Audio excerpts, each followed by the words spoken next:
They say language is a bridge, a way for souls to connect.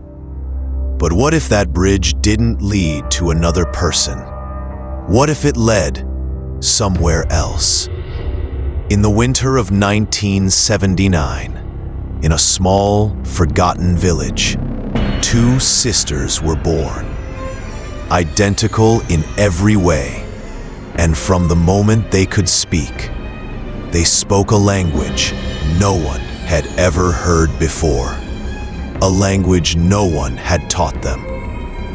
No one could understand the words, not their parents, not the elders, not even the experts who came from the city. But the twins understood each other perfectly, every word, every pause, as if they weren't speaking to each other, but to something standing right behind you. One night, they vanished. No footprints, no struggle, only the echo of their secret words still carried by the wind. The village of Greystone was the kind of place that didn't exist on most maps. Surrounded by dense, unbroken forest and connected to the outside world by a single cracked road, it lived in its own silence. Generations had been born and buried there without the world noticing. It was the winter of 1979. The snow had been heavier than usual, blanketing the village in a suffocating white. That was the year the twins were born. Lydia and Lillian. Their arrival was unremarkable to everyone, except their mother. The snow had been falling for 3 days without pause. It clung to the roofs like a heavy, suffocating blanket, pressing the entire village into an unnatural stillness. Inside a small, dimly lit wooden house at the edge of Greystone, a woman labored in silence. No neighbors came to help, only her husband, his hands shaking more from fear than cold. The midwife had been summoned hours ago, but the storm had swallowed the road. By the time she arrived, the first child had already been born. A girl, her skin pale as moonlight, her eyes wide open, too wide for a newborn. There was no cry, only a strange, almost rhythmic sound in her throat, soft and broken, like a whisper carried on the wind. The midwife frowned, but said nothing. Minutes later, the second child came, identical to the first in every detail, yet colder to the touch. The moment her tiny eyes met her sister's, both infants turned their heads toward each other. And it was not the meaningless cooing of newborns. It was structured, deliberate, as though they were speaking in a language older than the room that held them. The mother tried to hush them, rocking both in her arms. But the sound continued, soft, steady, and chilling in its certainty. Her husband swore he saw frost forming on the corners of the room, though the fire in the hearth burned strong. For days after, the twins would lie in their small crib, their heads tilted toward each other, murmuring in that same unknown tongue. Visitors came and went, relatives, neighbors, each leaving with the same uneasy feeling that they had intruded on a conversation not meant for human ears. The midwife refused to return, muttering to others that there was something unnatural about them. When pressed, she would only shake her head and whisper, "They're not learning it. They already know it." The village, already accustomed to secrets, did what it always did. It looked away. The first year passed quietly, or so it seemed from the outside. The twins, Lydia and Lillian, rarely cried, rarely fussed. They slept at the same time, woke at the same time, and moved with an uncanny synchronization that unsettled even their own mother. When one reached for a cup, the other's fingers twitched. When one turned her head, the other's eyes followed, as though they were sharing the same thoughts. But it was their speech that drew the most fear. It began as murmurs, soft and low, but soon grew into complex exchanges that lasted for hours. They spoke in tones that rose and fell like waves, pausing in strange, deliberate intervals. There were sounds no one in the village could replicate: sharp clicks, long hums, and throaty consonants that seemed to vibrate in the air long after they had stopped. Their parents tried to teach them the village tongue, and at first, the girls seemed to listen. They would nod, even smile politely. Their own language would take over again, flowing out of them like breath. It was not the chatter of children playing. It was measured, structured, purposeful. By the age of 3, they could understand their parents' words, but they rarely responded in kind. Instead, they would exchange a glance and answer each other in that otherworldly tongue, sometimes breaking into soft laughter, sometimes going still as statues, their eyes fixed on a spot just over the listener's shoulder. Once, their father caught them drawing on the wooden floor with bits of charcoal. The symbols were unfamiliar, spirals, intersecting lines, shapes that looked almost alive. When he scolded them, Lydia calmly took his hand and in perfect silence traced one of the shapes onto his palm. The instant her finger left his skin, a cold shiver passed through him, deep enough to rattle his bones. He scrubbed the marks from the floor until his hands bled, but the image stayed in his mind for weeks. The whispers began to affect the house. At night, their parents would hear the girls speaking in their room, but sometimes the voices would not match their location. Once, the father swore he heard them speaking directly from the attic above, even though the door to it was nailed shut. Visitors noticed it too. A neighbor who came to deliver bread returned home pale-faced, swearing that while the twins sat quietly at the table, she heard their voices behind her, low, urgent, and in that same unknown tongue, the language, whatever it was growing, not in volume, but in presence.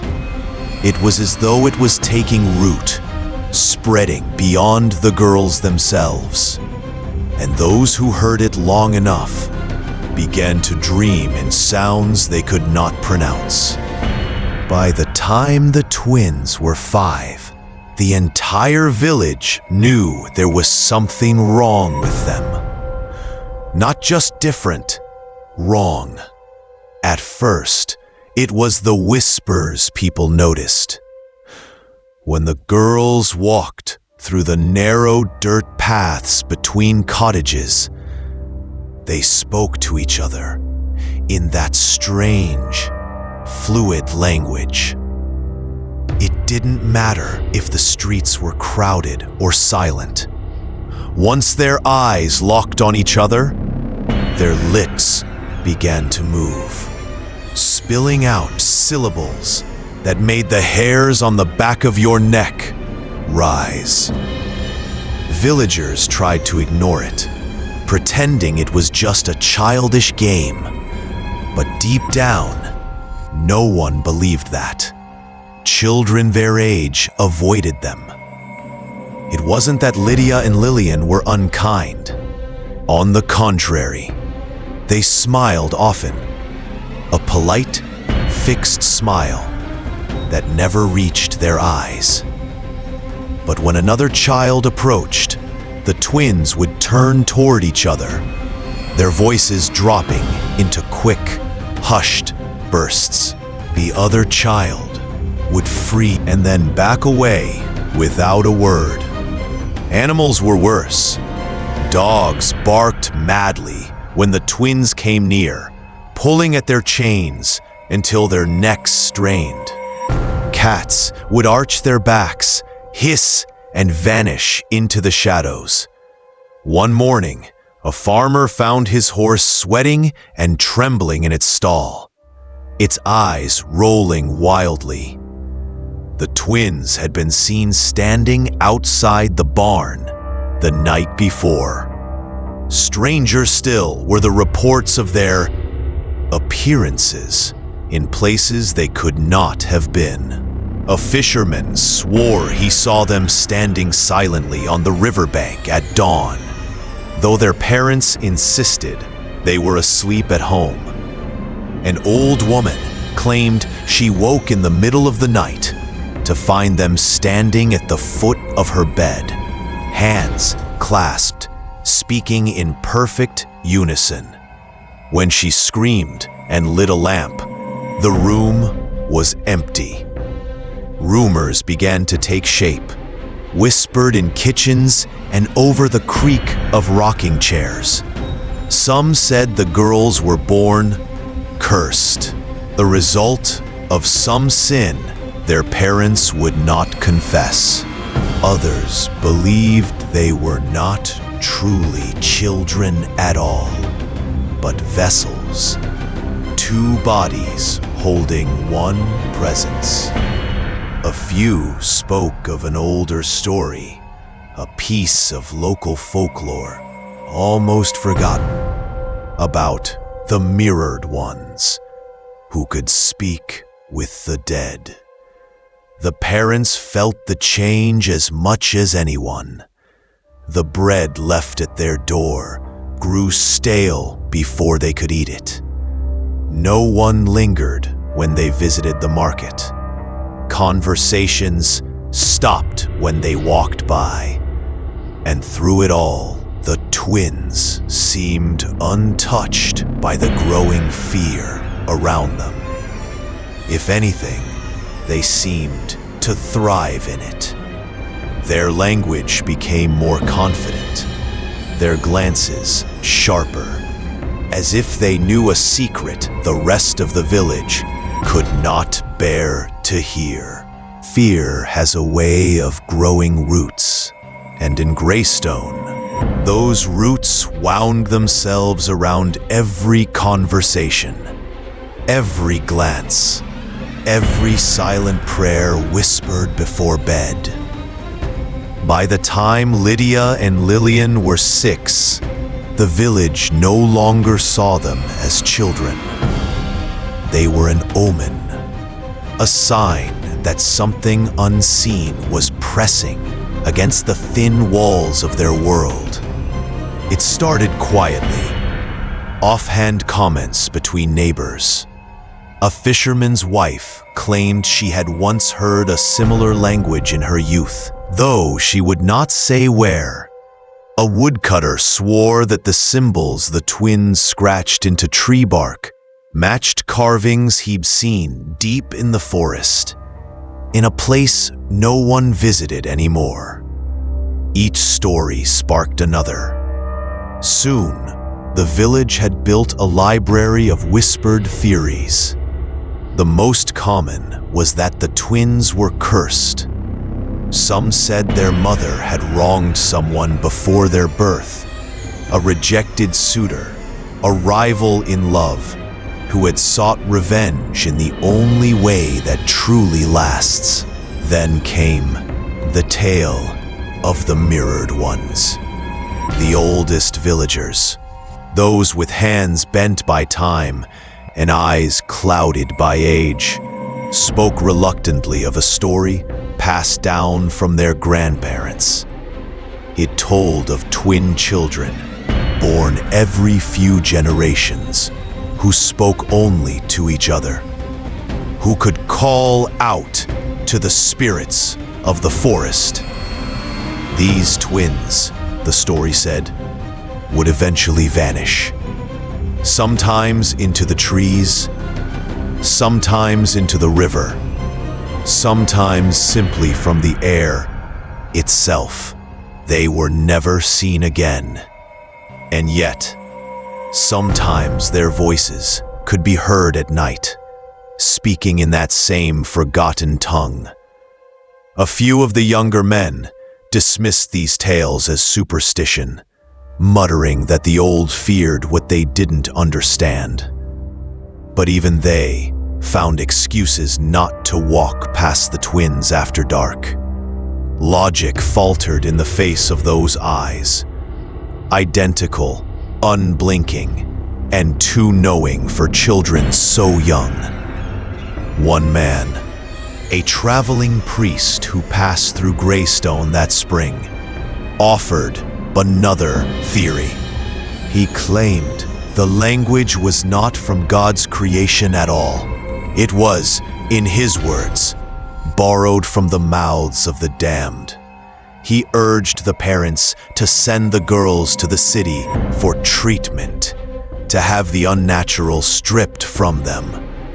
But the parents refused.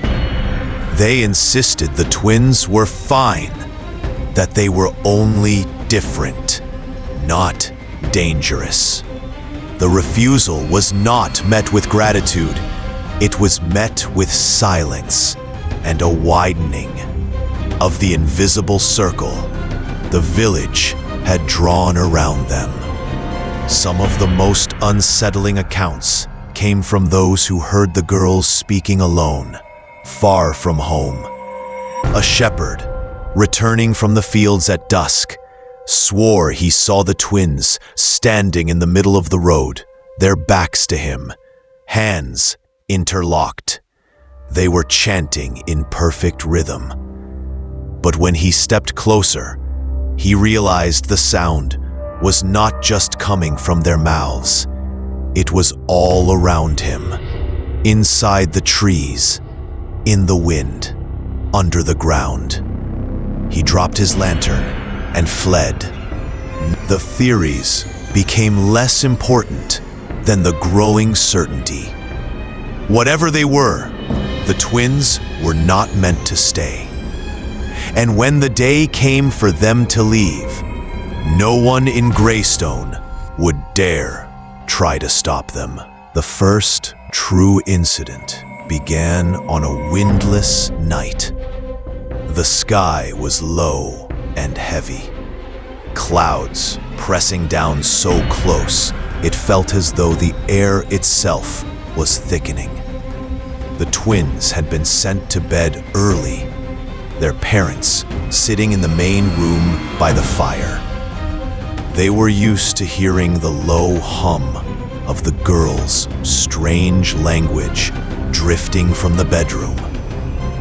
But that night, it was different. The sound was louder, sharper, like the syllables were cutting through the air rather than slipping into it.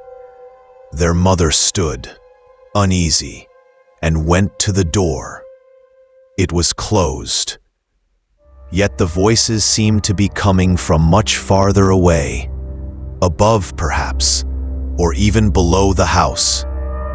When she opened it, the room was empty. The beds were neatly made, untouched. She called their names.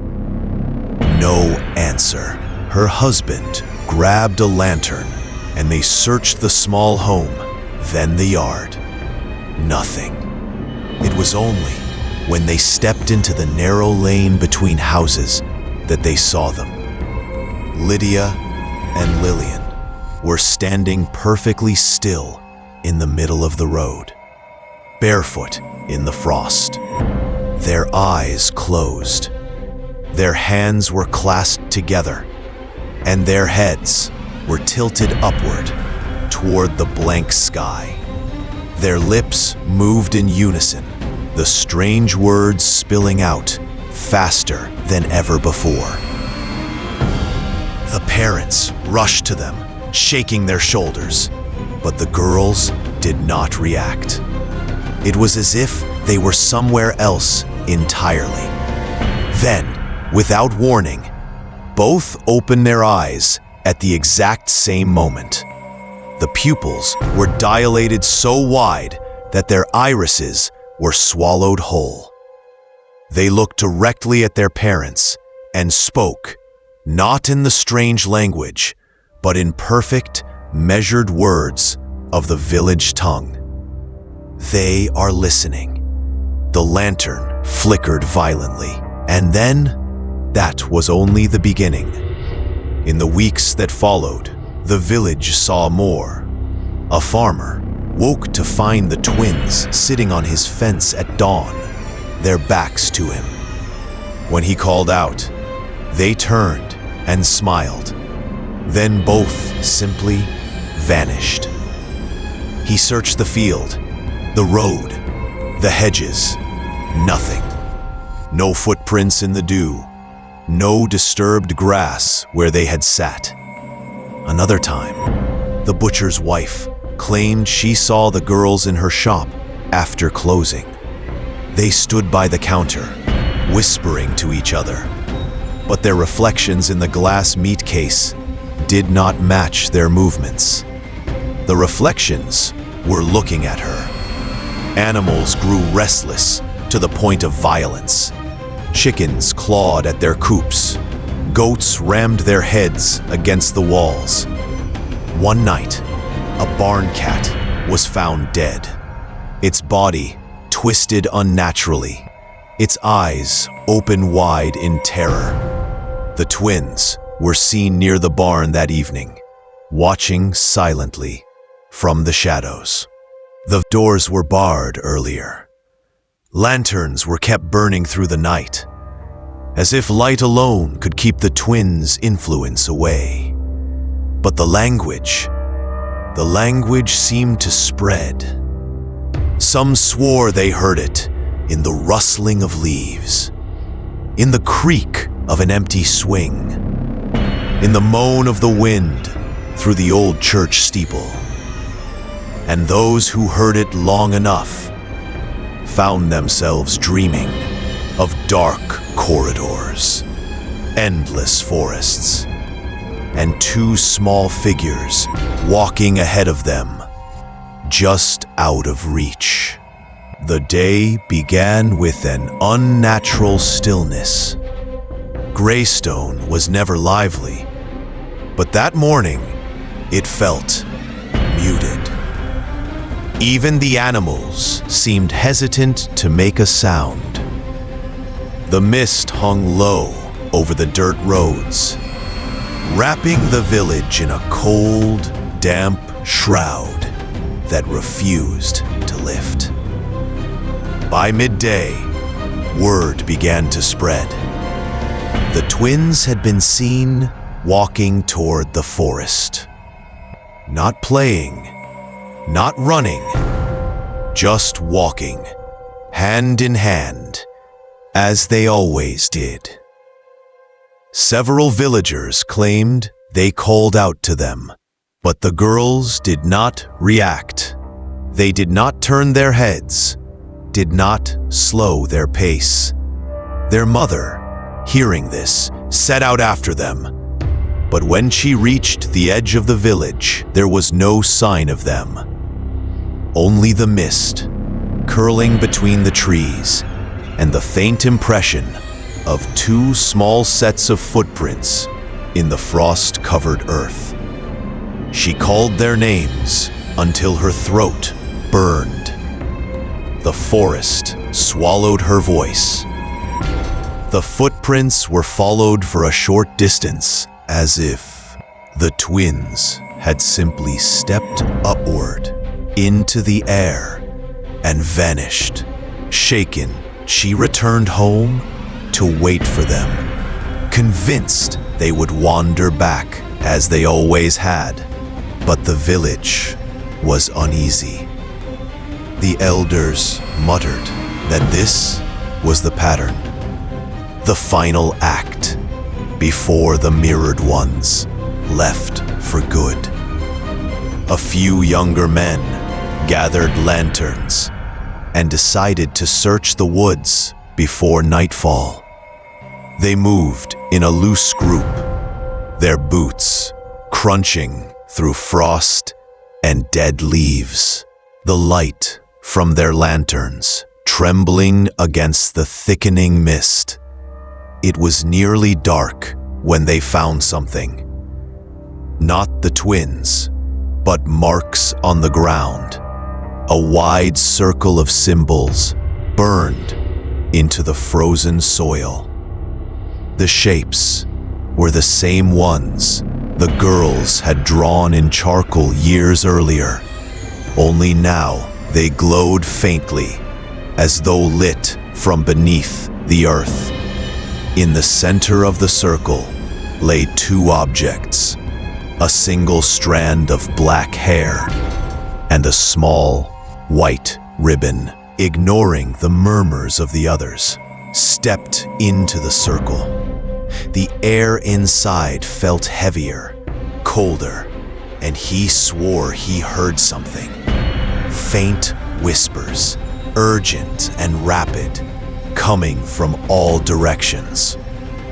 When he stumbled back out, his nose was bleeding, and his eyes looked as though he had not slept in days. He refused to say what he'd heard. By nightfall, the search party had returned empty-handed.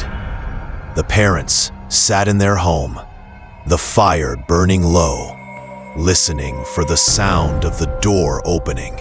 Every creak in the floorboards, every shift in the wind made their heads snap toward the entrance. But the door never moved.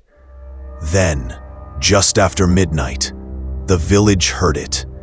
Not a scream, not a cry for help, but the twins' voices, clear and strong, echoing through the streets. They spoke in their language, the syllables spilling out in rapid, deliberate streams. The sound seemed to come from nowhere and everywhere at once. From the rooftops, some villagers claimed the voices were speaking to each other. Others swore the girls were addressing someone or something else. The sound went on for nearly a full minute, and then it stopped. The silence that followed felt even heavier than before.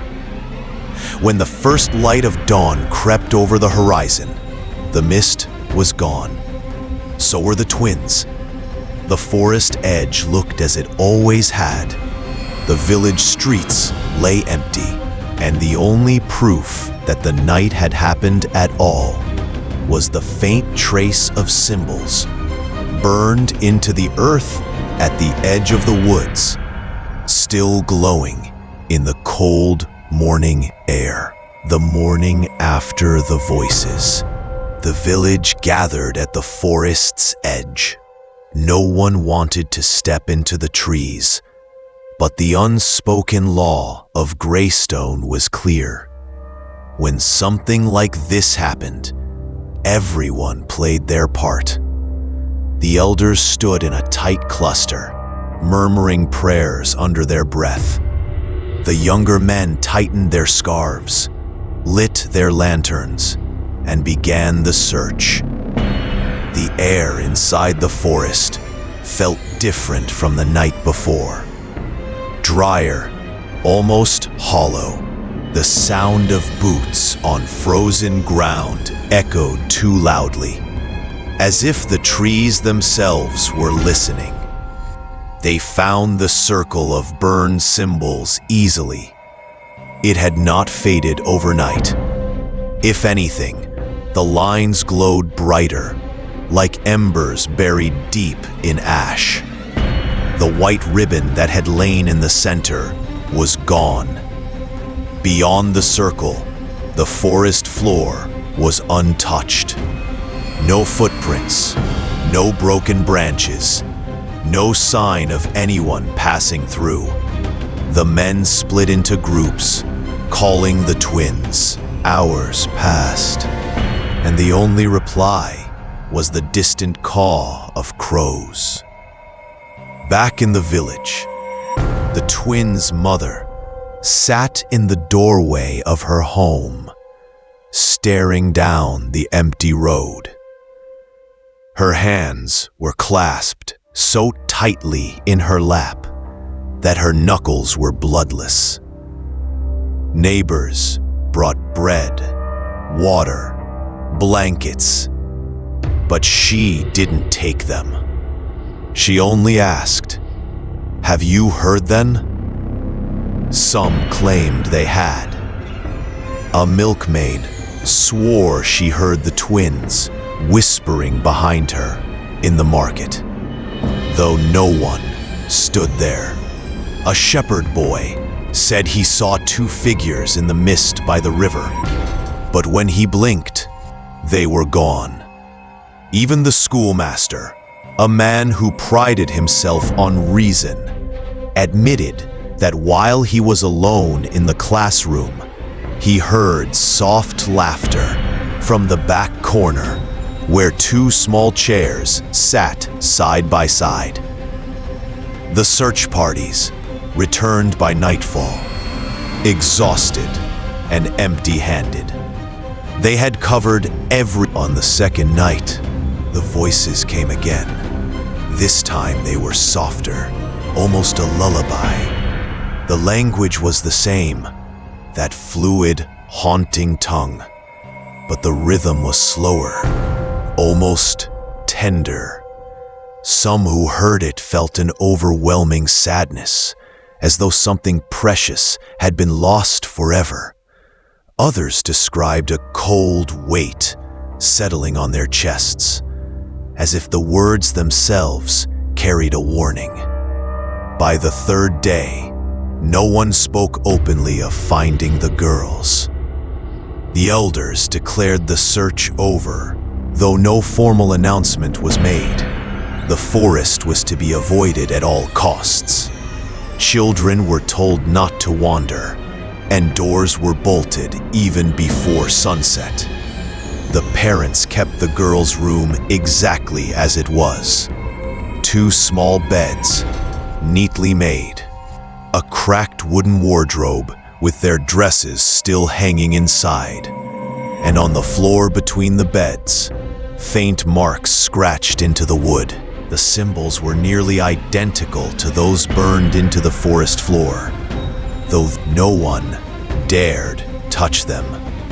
Weeks passed, winter deepened, and slowly, the story of the twins' disappearance became just another of Greystone's whispered warnings. The kind passed between villagers when the wind rose at night, when the forest groaned in the dark. But the voices never really stopped. In the weeks that followed, the absence of Lydia and Lillian became a presence all its own. It settled over Greystone like the winter fog, curling into the narrow lanes, pressing against window panes, seeping into every corner of the village. At first, the parents refused to accept it. They kept the door to the twins' room open, listening for any trace of their voices.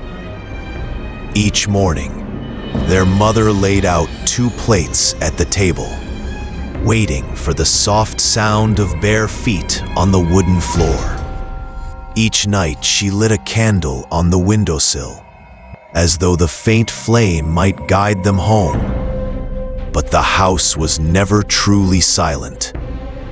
Some nights, she swore she could hear a faint tapping from the walls, not like mice, but deliberate, measured, as if someone were tracing patterns just beneath the surface. Other times, she would pass the girl's room and find the air colder there. The villagers, too, felt the change. Market conversations became shorter.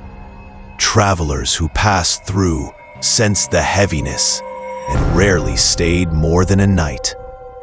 A few families moved away altogether, leaving their homes shuttered and abandoned, their windows staring out like hollow eyes.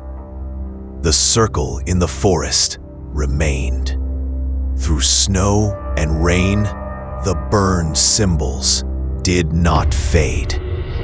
Some claimed the ground around it was always warm, even in the deepest freeze. Others avoided it entirely, muttering that to step too close was to invite the twins' attention. Stories began to diverge. Some said the girls had been taken by spirits, by the forest, by something older than either. Others insisted they had gone willingly, called away by whatever they had been speaking to all their lives. The most unnerving theory, whispered only after too much drink, was that they had never truly left. They had simply learned how to exist where most eyes could not see. On the first anniversary of their disappearance, the villagers awoke to find small faint footprints in the frost along the main road. They began at the forest's edge and stopped in front of the old schoolhouse door.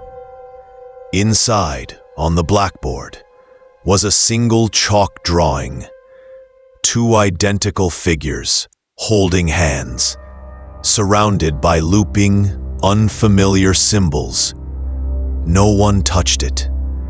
By the next morning, it was gone. The parents aged quickly after that. They no longer spoke of the girls. But sometimes, when the wind rose in the evening, they would stop whatever they were doing and simply listen. And on the rare nights when the wind carried the faint sound of that strange, fluid language through the village streets, the doors would close, the lamps would dim, and everyone would pretend not to hear. Because in Greystone, the story of the twins was not a tale to be told. It was a warning, and warnings were meant to be obeyed. Decades have passed since Lydia and Lillian vanished, but Greystone has never shaken them off. The villagers no longer speak their names aloud, yet their presence still threads through the quiet streets like a shadow no one can step out of. The first modern sighting came from a delivery driver, unfamiliar with the village's history. It was late autumn, and the fog rolled so thick over the single road that his headlights barely cut through. As he slowed near the old schoolhouse, his beams caught two small figures standing under the street lamp. They were dressed in pale, old-fashioned dresses that moved slightly, though the air was perfectly still. He braked, thinking they might be lost children. But when he stepped out of the truck, the street lamp flickered, and they were gone. The frost beneath the light was undisturbed. A year later, a hiker reported seeing them deep in the forest, near the old burned circle. They stood on opposite sides of the clearing, facing each other, their lips moving in silence. When the hiker called out, both turned toward him at the same time, their faces pale as bone. He swore their mouths moved faster, as though speaking words meant only for him. Words he could not understand, but has heard every night since in his dreams. The most recent account came from the new school teacher, who arrived from the city. She stayed late one evening, grading papers in the empty classroom, when she heard soft footsteps behind her. Turning, she saw two small girls sitting side by side at the back of the room, watching her.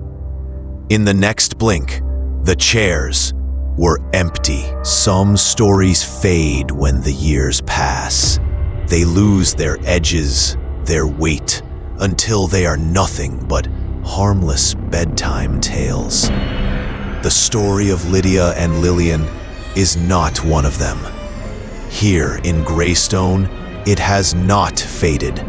It has only grown quieter, heavier, and silence, as everyone here has learned, is far more dangerous than noise. On certain nights, when the fog sinks low and the wind dies completely, the air feels watched. Those who dare to walk the empty streets say they sometimes hear it, the rhythm of two sets of footsteps, perfectly in sync, following just out of sight. If you stop, they stop. If you turn, there's nothing there. But if you listen closely enough, if you let the stillness press in on you, you might hear them. Two voices, speaking in a language no one taught them. And if you hear your name in their words, you should run. Because here, the ones who stop to listen never make it home. Write it down before you forget.